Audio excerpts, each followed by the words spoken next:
Kanina po Ayan mga nagpupunta. ka-garden, ang gagawin ko ngayon magmamarkot ako nitong Citra Europe. Kasi ang ang haba na ng sanga niya, ang puno niya ang pangit ng pagkakaano ng puno niya. Oh. Hiwa-hiwalay ang sanga. Ito naman itong isa Citra India. Ayan, namarkot ko na yan. Tapos na, meron na yan. Pero nakuhanan ko na yan. Nakatapos na ako dyan. May naitanim na ako. Ayan o, yung pinutol na yan. Naitanim ko na yan. Nailipat ko na sa paso. Ito ngayon lang din. Taas kasi nila. Ang bilis tumaas. Kaya i-try kong imarkot para mababa lang sila. Hindi sila magtaas. Ang tinataniman ko nga nito yung timba lang na maliit na itim. Ayan o. Pero ang bilis nila tumaas. Kaya ang gagawin ko, imamarkot ko. Ayan, balatan ko na yan ng 1 inch ang pinagbalatan ko. Babalutin ko na lang. Dito ka dapat pakikita mo kung ano.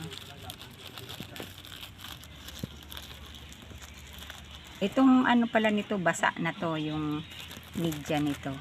Basa na yan. May ano yan,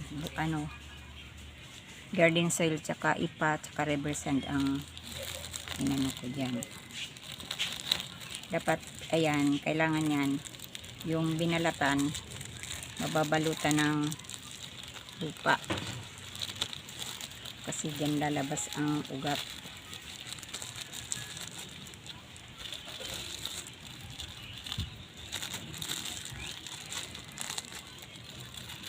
Ito naman magpapawis naman din kung ano, hindi naman ito matutuyuan na lupa kasi magpapawis naman ito.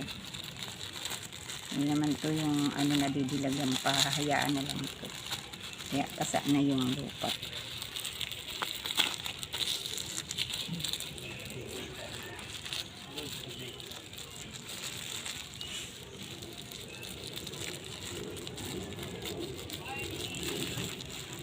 Tapos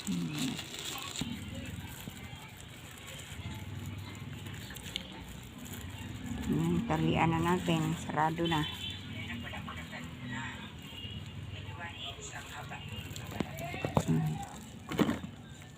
Parang nasubrahan yata sa tubig.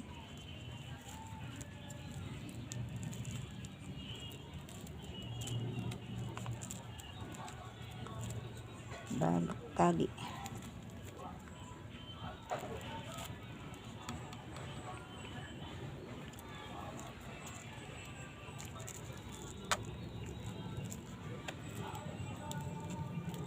Ayan, okay na.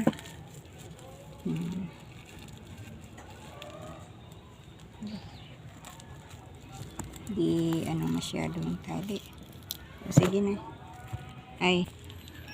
Di mga ka-garden, thank you for watching. Huwag niyong kalimutan mag-subscribe and pa-like and share sa aking munting channel, Annalyn's Garden Vlog.